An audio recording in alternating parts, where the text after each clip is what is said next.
Hello, thank you for joining with me. We are in A Course in Miracles workbook for students, part 1 of the workbook, lesson 170. There is no cruelty in God and none in me.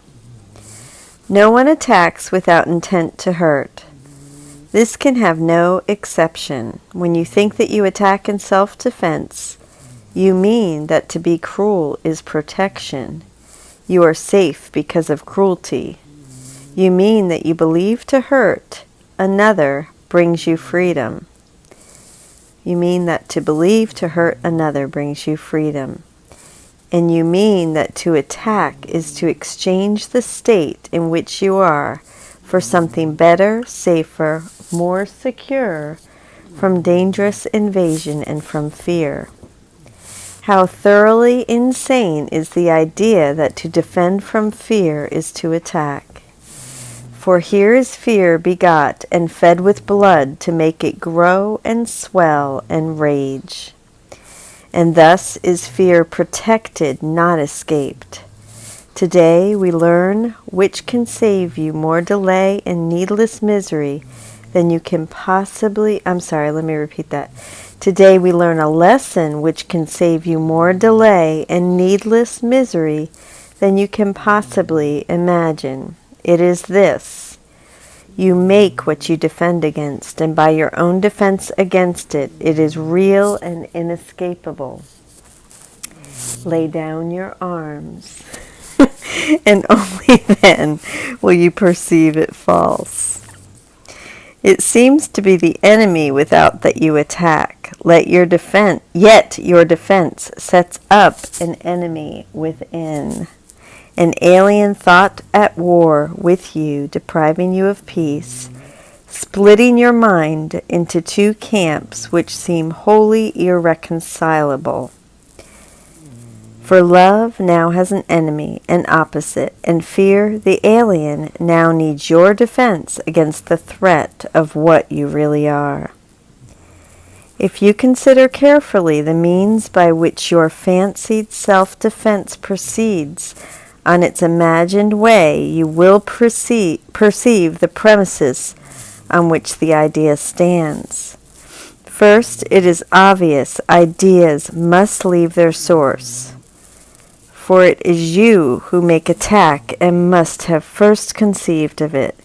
Yet you attack outside yourself and separate your mind from him who is to be attacked.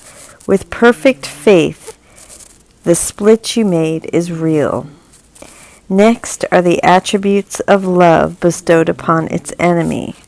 For fear becomes your safety and protector of your peace, to which you turn for solace and escape from doubts about your strength and hope of rest in dreamless quiet.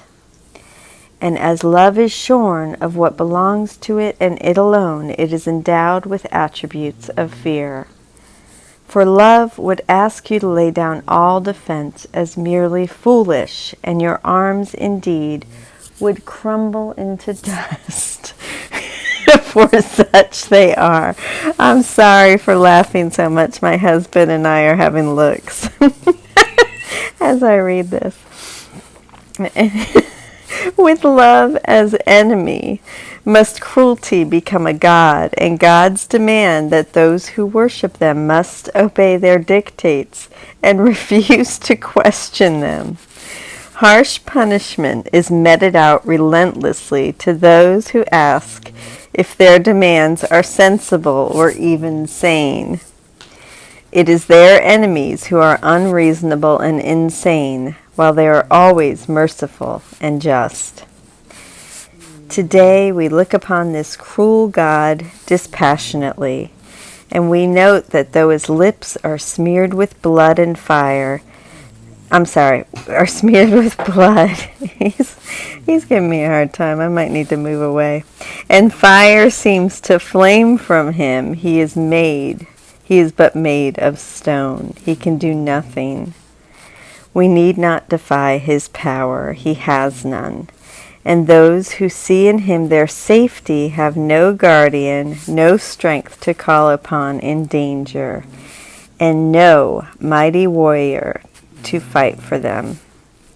This moment can be terrible, but it can also be the time of your release from abject slavery. You make a choice standing before this idol, seeing him exactly as he is. And we're going to read footnote 339. The choice we are making is whether we will acknowledge that attack in self-defense, which this lesson calls cruelty, is not a power that can keep us safe in this world, and therefore is not something we should worship as our God. Will you restore to love what you have sought to wrest from it and lay before this mindless piece of stone? Or will you make another idol to replace it? For the God of cruelty takes many forms. Another can be found. Yet do not think that fear is the escape from fear. Let us remember what the Course has stressed about the obstacles to peace, 340. See text chapter 19, section 4. The final one, the hardest to believe, is nothing, and a seeming obstacle with the appearance of a solid block, impenetrable, fearful, and beyond surmounting, is the fear of God himself, 341. The fourth obstacle, the fear of God, is called the darkest veil, and that's in chapter 19, section 4. Here is the basic premise which enthrones the thought of fear as God, for fear is loved by those who worship it, and love appears to be invested now with cruelty, 342. The reason that love is invested now with cruelty seems to be that it asks you to give up self-defense, the God of cruelty, which you think is your safety, for love would ask you lay down all defense as merely foolish. Where does the totally insane belief in God's vengeance come from? Love has not confused its attributes with those of fear. Yet must the worshippers of fear perceive their own confusion in fear's enemy, its cruelty as now a part of love. Footnote 343. Term and pronoun clarification. The worshippers of fear perceive their own confusion in fear's enemy, love, its, fear's, cruelty as now a part of love. The basic idea is that we, the worshippers of fear, have confused the attributes of love and fear. The attributes of love, the safety and protection it provides us, have been assigned to fear, and the attributes of fear, the cruelty and attack that characterize it, have been assigned to love. And what becomes more fearful than the heart of love itself? The blood appears to be upon his lips, the fire comes from him. And he is terrible above all else, cruel beyond conception, striking down all who acknowledge him to be their God. The choice you make today is certain, for you look for the last time upon this bit of carven stone you made, and call it God no longer. You have reached this place before, but you have chosen that this cruel God remain with you in still another form, and so the fear of God returned with you. This time you leave it here, and you return to a new world unburdened by its weight, beheld not in its sightless eyes, but in the vision that your choice restored to you. Now do your eyes belong to Christ, and he looks through them. Now your voice belongs to God and echoes his, and now your heart remains at peace forever. You have chosen him in place of idols, and your attributes given by your Creator and restored to you at last. The call of God is heard and answered. Now has fear made way for love, as God himself replaces cruelty. Father, We are like you. No cruelty abides in us, for there is none in you. Your peace is ours, and we bless the world with what we have received from you alone. We choose again and make our choice for all our brothers, knowing they are one with us. We bring them your salvation as we have received it now, and we give thanks for them who render us complete. In them we see your glory, and in them we find our peace. Holy are we, because your holiness has set us free. And we give thanks. Amen. I just wanted you to peek at the puppy sleeping. I'm sorry, I'm such a dog mom. It's so cute. Sorry I had to share the love of my puppies. I hope you enjoy them. They're snoring in the background, so. Okay, so let me go ahead and get Alan Watson and Robert Perry's commentary.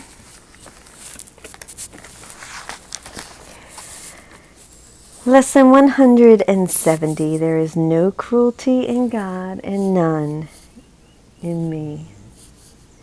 June 19th. The purpose of this lesson is to stand before your devotion to cruelty as a means of safety. See it as a meaningless idol and choose to serve this idol no longer. Morning and evening, at least 5 minutes, ideally 30 or more is the meditation. We need to look honestly at our belief that attacking others in self-defense keeps us safe. This amounts to a belief that cruelty keeps us safe, since all attack intends to hurt, and the intent to hurt is cruel.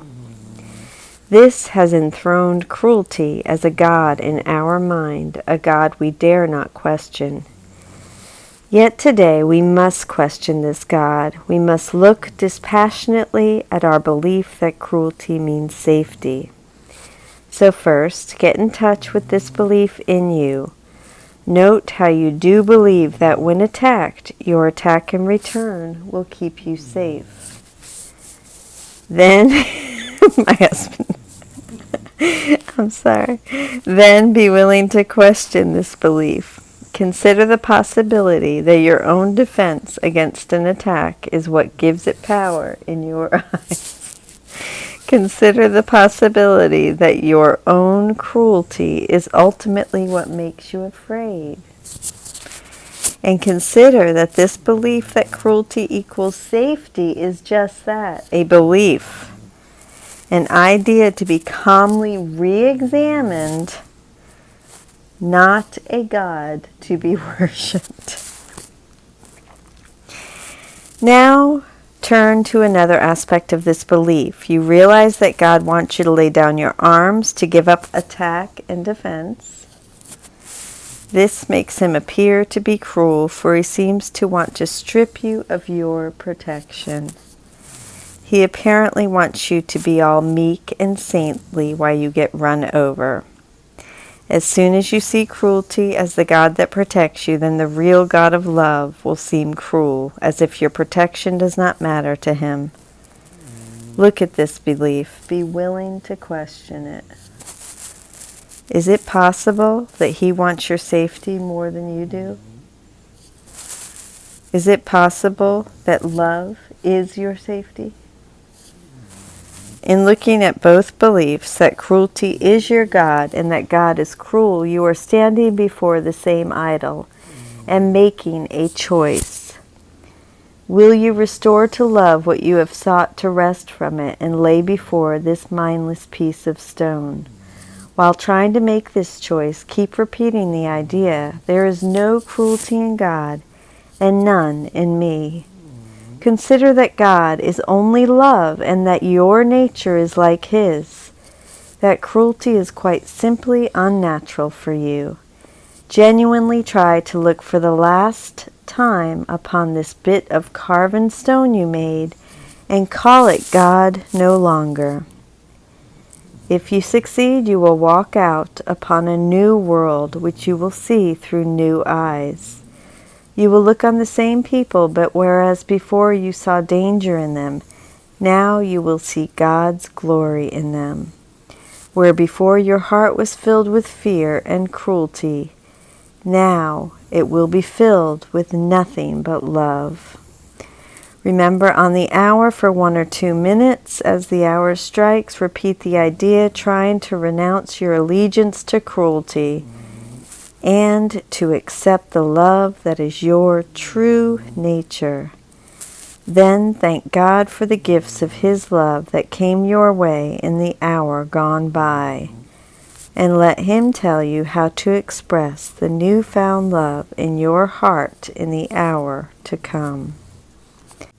Commentary by Alan Watson. The basic thought of today's lesson contains that our attempts at defending ourselves are what make external attacks seem real to us. We fear because we believe somewhere deep in our hearts that we have attacked and deserve punishment for our attack. We sense within ourselves a belief that to hurt another brings us freedom.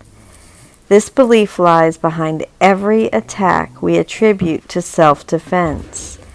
No matter how hard we try to justify our attack, something in us knows that our intent is to hurt the other person, because we believe that hurting them will somehow free us from something.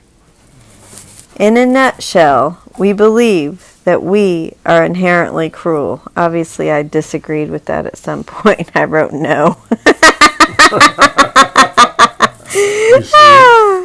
We project our belief in attacking onto something external.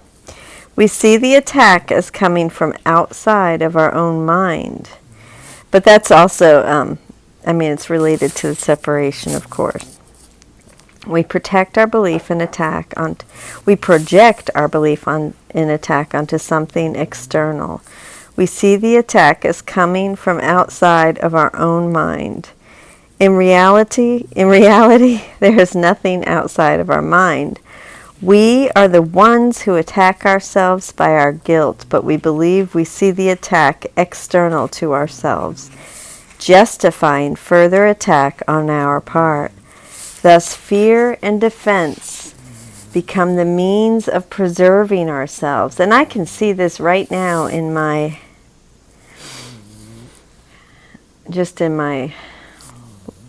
relatively recent, just in my commentary yesterday, for the lesson yesterday. And love is endowed with the attributes of fear. That is, because love would counsel us to lay down our defenses. It becomes something to fear. Love becomes dangerous. From this perspective, fear and cruelty become a god, an idol, something to be preserved at all costs. To let go of fear becomes the ultimate danger. We fear being without fear more than anything else. We cling to our fear, believing that it protects us. Taken to the extreme, this worship of fear and cruelty ends up being projected onto God Himself. We see Him as a vengeful God, breathing fire, threatening us with hell, ready to dupe us with His talk of love, laughing with savage glee as we go down to defeat. In fact, it is our fear of God, buried as well as we can bury it, disguised in many forms when it leaks out of our unconscious. But ever present, that is the basic premise which enthrones the thought of fear as God. Ultimately, all our defenses are defenses against God. Buried deep in our psyche is our conviction that the universe is out to get us. Most of our lives, if we look at them with honesty, are spent in buttressing our fortifications against things that seem to threaten us. The Course... I'm so sorry. Oh gosh, I'm sorry. I'm just giddy today. Fortifications, that's what that means. Fortifications. I'm sorry. We're being silly today, please. I hope you're laughing with us. The Course calls on us to lay down our defenses as the only way of discovering that the threat is unreal. God is not angry. The universe is not out to get us. If God appears to us to be separate from us, only the walls we have erected make it seem so. We are the victims only of our own defenses. We have no reason to fear. We are not cruel. We cannot be. For God, who created us, has no cruelty in him. There is no punishment hanging over our heads. We are the innocent Son of God and the Son he loves. Without that primal fear, there is nothing to project upon others. When we cease to project our fear, there is no perception of attack from without. When no attack is perceived without, there is no need for defense. If we assess our God of fear and defense honestly, we have to see that it is made of stone. It has no life. It cannot save us. Fear begets fear. Attack begets attack. The wars of the world testify to this endlessly. Hurting others never makes us safe. It only adds to the cycle of fear and attack. To realize that our trusted method of securing safety is worthless, that our champion warrior is a traitor, can be a terrifying moment. The missile silos in which we have placed all our trust are pointed at our own hearts. This moment can be terrible, but it can also be the time... My dog's just pushing into me. But it can also... Say, oh, Lord. She just came up here and put her face in mine. But it can also be the time of your release from abject slavery. To think of giving up defense entirely can momentarily paralyze us with fear. But it can be the moment in which we are free to recognize that what we fear does not exist, and the enemy we have striven to keep out is allowed to enter, bringing his peace with him. Is that how you say that word, striven? Mm-hmm. Look at her little tongue. She's a little cutie patootie. She already had eye surgery and needs it again. Anyway, I just want to add that this is exactly where I think I am with teachers. And I don't know, I just get so... I know what it is. It's just all in judgment. Myself being in judgment. So instead of accepting, I know we're all searching, and whatever works in the moment is what's working in the moment. And so many people have helped me on this path. So I love them all. I'm grateful for them all. And they've helped me and continue to help me, and no doubt will. So that is the truth. Anyhow, I love you. Thank you for joining with me on lesson 170. Tomorrow we start a new review, review 5. There is no cruelty in God and none in me. And if there's none in me, there's none in you. And if there's none in you, there's none in anyone. I love you. Thank you.